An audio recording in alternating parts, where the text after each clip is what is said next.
अस्सलाम वालेकुम। आज हम Allama Iqbal open university introduction to business math code 1349 का चैप्टर नंबर 5 का लास्ट हमारे पास क्वेश्चन रह गया था, न्यूमेरिकल क्वेश्चन नंबर 10।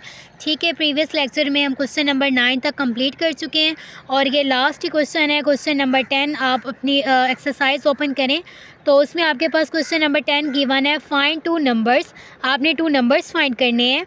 अब यहाँ पे कोई रिस्ट्रिक्शन नहीं है कि वो कंसेक्टिव होने चाहिए। ठीक है, प्रीवियस सारे क्वेश्चंस और एग्जांपल्स में वो कहते हैं कि कंसेक्टिव होने चाहिए, कभी ऑड, कभी इवन, कभी कंसेक्टिव, बट कंसेक्टिव नंबर्स का वर्ड आता रहा है। और ये पहला क्वेश्चन है जिसमें वो कह रहे हैं कि आपने सिर्फ नंबर्स फाइंड करने हैं, कोई से भी वो नंबर्स हो सकते हैं।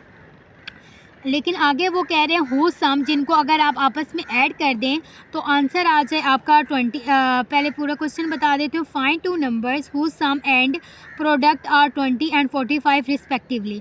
जो रिस्पेक्टिवली का लिखा होता है ना वर्ड, इसका मतलब है कि जो पहली वाली बात है उसका पहला वाला आंसर है, पहली वाली वैल्यू है, और जो सेकंड वाली बात आपको बताई गई है उसका सेकंड वाली वैल्यू है। ठीक है, यानी कि इसका मतलब ये है कि आपने कोई से 2 ऐसे नंबर्स फाइंड करने हैं जिनको अगर आप ऐड कर दें, ये सम का मतलब होता है जमा करना, जिनको आप आपस में ऐड करें तो आंसर 20 होना चाहिए, और उन्हीं वैल्यूज़ को अगर आप आपस में मल्टीप्लाई करें तो 45 आना चाहिए। ठीक है, इसी के साथ का क्वेश्चन हमने इसी चैप्टर की एक्सरसाइज में अभी प्रीवियस लेक्चर में कवर किया है। ये सेम उसी के साथ का क्वेश्चन है और ये सेम उसी मेथड से सॉल्व होगा। ठीक है, तो इसमें देखें कि सबसे पहले हमने वो नंबर सपोज करना है कि वो कौन सा नंबर है कि जिसको हम ऐड करें तो वो 20 बन जाए और मल्टीप्लाई करें तो 45 बन जाए। तो यहाँ पे हमने करना है पहले, अब यहाँ पे उन्होंने कहा आपने 2 नंबर सपोज करने हैं, तो हम यहाँ पे लिखेंगे सपोज फर्स्ट नंबर। ठीक है, suppose first number equal to x, एक हमने एक्स वेरिएबल सपोज कर लिया है, और यहाँ पे लिखेंगे suppose second number equal to y, यानी कि एक एक्स है और एक वाई। फिर हम कहेंगे अकॉर्डिंग टू कंडीशन,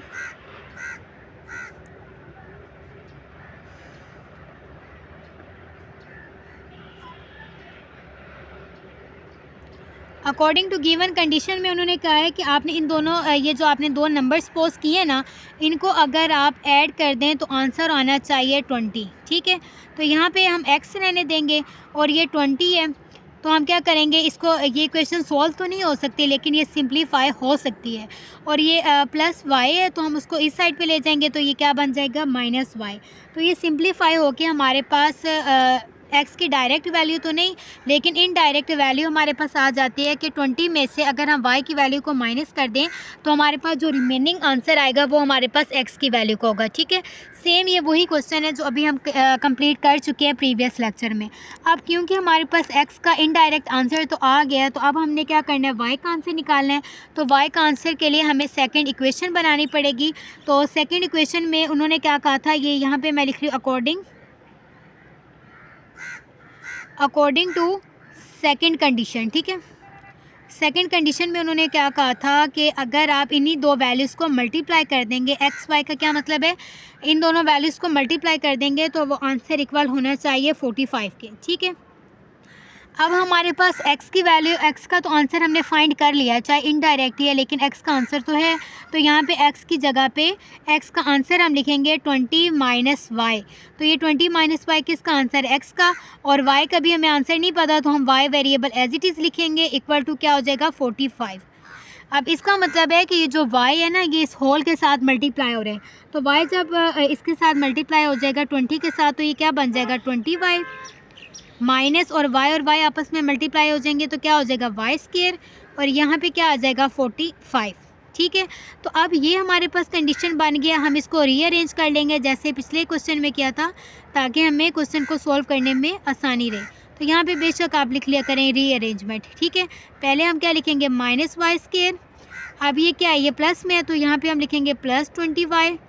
साइन नहीं चेंज होना है क्योंकि हम इक्वल टू के उधर उधर वैल्यूज़ को नहीं कर रहे, बस हमने क्या किया, अरेंज किया, तो ये हमारे पास कंडीशन क्रिएट होगी। ठीक है, अब यहाँ तक जब हमारे पास कंडीशन बन गई है ना, अब यहाँ पे हम कोई भी, आपको पता है कि ये जो ये कौन सी इक्वेशन होती है, क्वाड्रेटिक इक्वेशन में जो पावर 2 होती है उसके साथ नेगेटिव साइन नहीं आना चाहिए। नेगेटिव साइन को हम ख़त्म करने के लिए क्या करेंगे, इन्वर्टिंग साइन वाला मेथड लगाएंगे।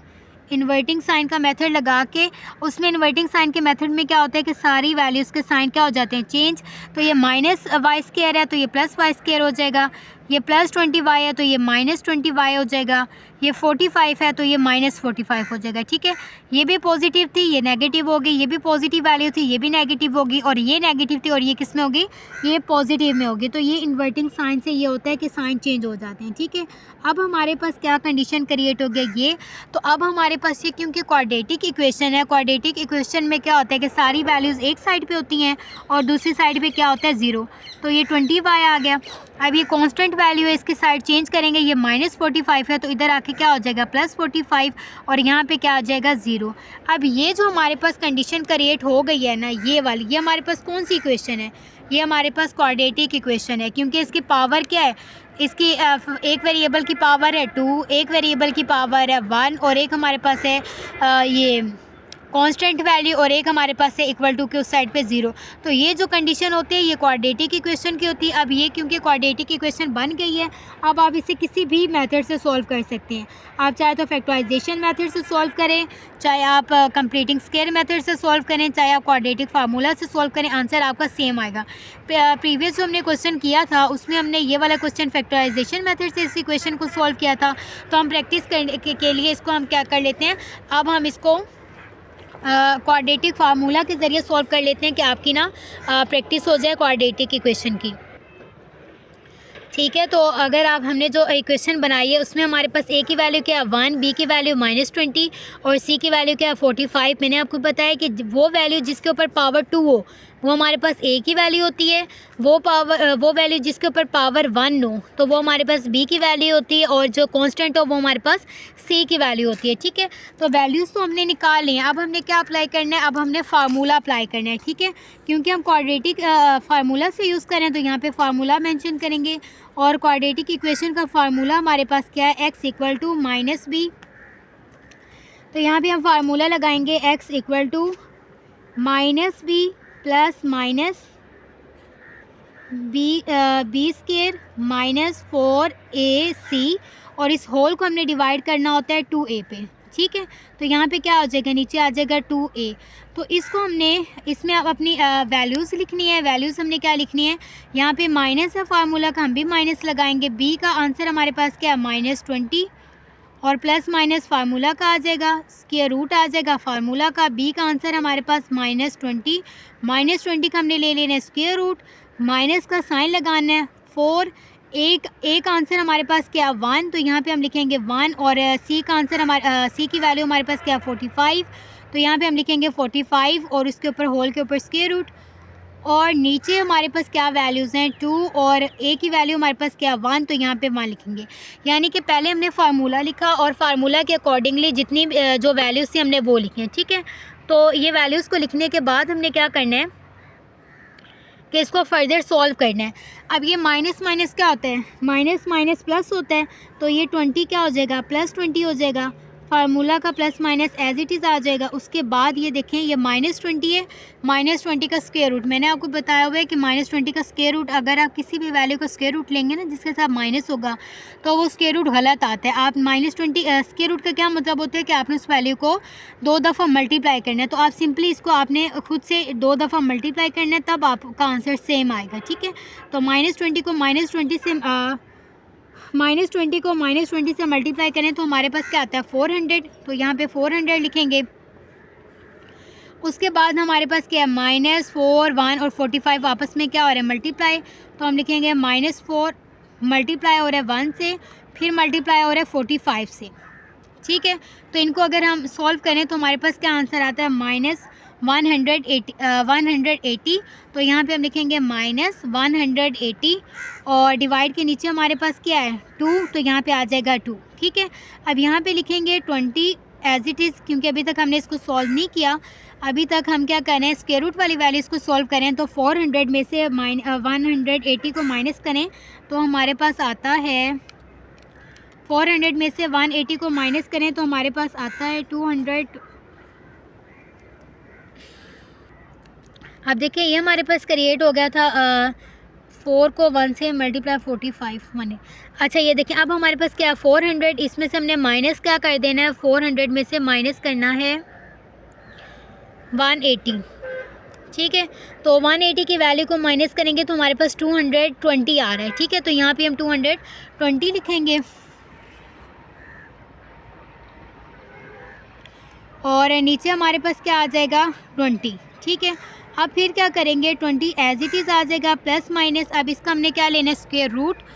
अब इसके ये होते हैं पावर 2 लेना और ये होते हैं स्क्वायर रूट, ये वाला साइन लगाएंगे और हमारे पास वैल्यू क्या है 220। तो 220 का अगर हम स्क्वायर रूट लें तो हमारे पास क्या आंसर आ रहा है 2 बाहर चला जाता है और 55 अंडर रूट के ही रहता है, तो 55 आ जाएगा और नीचे हमारे पास क्या आ जाएगा 2। ठीक है, अब हमने क्या करना है कि अगर आप इसका कॉमन लेना चाहते हैं तो आप कॉमन ले लें, अगर आप इसका कॉमन ले लें तो हमारे पास अगर आप इसकी कटिंग करना चाहते हैं तो कटिंग भी बेशक कर लें। तो कॉमन अगर हम इन तीनों वैल्यूज़ में अगर हम कॉमन ले लें ना तो रिमेनिंग हमारे पास बचता है 10 प्लस माइनस और यहाँ पे कुछ भी नहीं बचेगा और ये 55। ठीक है, तो ये इसका क्या सिंपलेस्ट आंसर है। और यहाँ पे आपका जो क्वेश्चन नंबर 10 है न्यूमेरिकल क्वेश्चन है वो भी कंप्लीट हो गए और आपकी बुक के अंदर के जितने भी सवाल थे न्यूमेरिकल क्वेश्चन चैप्टर 5 के एक्सरसाइज में वो कंप्लीट हो गए। और एक दफ़ा मैं आपको उन सारे क्वेश्चन का ओवरव्यू दिखा देती हूँ। तो यहाँ पे आपकी क्या है चैप्टर नंबर 5 का क्वेश्चन नंबर 4 से स्टार्ट लिया था। क्वेश्चन नंबर 1 भी मैंने आपको करवाया हुआ है, क्वेश्चन नंबर 2 भी मैंने आपको इसका 2 पार्ट थे, दोनों पार्ट मैंने आपको करवाए हैं। फिर आपका पता है कि आपका क्वेश्चन नंबर 3 स्टार्ट हो रहा था और मैंने आपको बताया था कि क्वेश्चन नंबर जो 3 है ना ये मोस्ट इंपॉर्टेंट है और इसके आपने बहुत ज़्यादा प्रैक्टिस करनी है क्योंकि ये बार बार पेपर में आते हैं। ठीक है, फिर उसके बाद आपका क्वेश्चन नंबर 3 हमने स्टार्ट किया था, वो भी कम्प्लीट हो गया। और क्वेश्चन नंबर 4 मैंने आपको कहा था कि इम्पोर्टेंट है, ये भी कंप्लीट मैंने आपको करवाया था। और उसके बाद यहाँ पे आपका ये जो क्वेश्चन है ये आपका क्वेश्चन नंबर 5 था। और क्वेश्चन नंबर 5 में आपको पता है कि 3 डिफरेंट पार्ट थे, पार्ट ए, बी और सी, और तीनों पार्ट्स को उन्होंने अब मेथड मेंशन किए हुए थे कि आपने इस इक्वेशन को इसी मेथड से ही सॉल्व करना है। तो मैंने उसी मेथड से आपको वो सॉल्व करके दिए थे। ये फैक्टराइजेशन मेथड से सॉल्व किया, इक्वेशन सॉल्व की थी। उसके बाद सेकंड रिक्वायरमेंट थी कंप्लीटिंग स्क्वायर की, कंप्लीटिंग स्क्वायर से भी हमने की है। और उसके बाद थर्ड थी कि क्वाड्रेटिक फार्मूला के ज़रिए सॉल्व करना है। तो ये हमारे पास ये कौन सा टॉपिक बनता है, ये how we can convert linear equation into quadratic equation. तो पहले हमने कन्वर्ट किया और उसके बाद हमने क्वाड्रेटिक फार्मूला के ज़रिए सॉल्व किया। और ये जो पार्ट सी वाला क्वेश्चन है ये इंपॉर्टेंट है, इसकी भी आपने बहुत ज़्यादा प्रैक्टिस करनी है। तो यहाँ पे आपके फर्स्ट 5 क्वेश्चन कंप्लीट हो गए थे। उसके बाद नेक्स्ट लेक्चर में हमने क्वेश्चन नंबर 6 कवर किए।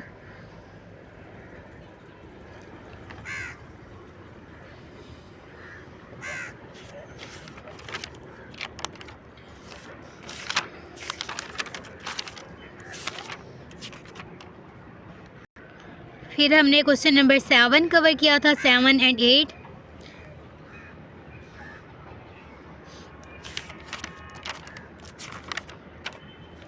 क्वेश्चन नंबर 8 में आपको पता है आपके 2 पार्ट थे और मैंने आपको दोनों ही पार्ट कवर करवाए। ठीक है, क्वेश्चन नंबर 8 का पार्ट ए भी कवर करवाया, ये पार्ट बी है। उसके बाद क्वेश्चन नंबर 8 का पार्ट ए ये भी मैंने आपको कवर करवा दिए। तो ये सारे इनके डिटेल से लेक्चर अवेलेबल हैं, तो आपने सारे लेक्चर देखने फिर ही आपको समझ आएगा। ठीक है, फिर क्वेश्चन नंबर 9 मैंने आपको कहा कि मोस्ट इंपॉर्टेंट है और पहले मैंने आपको उसका थीम समझाया है और इसके बाद मैंने आपको ये क्वेश्चन कंप्लीट करवाया। ठीक है, इसमें क्या थी, डॉटर एज 21 ईयर्स और मदर एज कितनी फाइंड की है 51 ईयर्स। और उसके बाद हमारा एक लास्ट क्वेश्चन न्यूमेरिकल क्वेश्चन था, क्वेश्चन नंबर 10, और वो भी आपका कंप्लीट हो गया। और यहाँ पे आपके जो चैप्टर नंबर 5 है उसकी सारी एग्जांपल्स तो ऑलरेडी कंप्लीट हो चुकी थी और एक्सरसाइज का जो न्यूमेरिकल क्वेश्चन है जिसके अंदर 10 पार्ट्स है वो भी आपके कंप्लीट हो चुके हैं। ठीक है, अब आपके चैप्टर नंबर 3 के सिर्फ तीन क्वेश्चन रिमेनिंग है, स्टार्ट वाले, फिलिंग द ब्लैंक्स, MCQs और टिक क्रॉस, वो भी मैं आपको करवा दूँगी।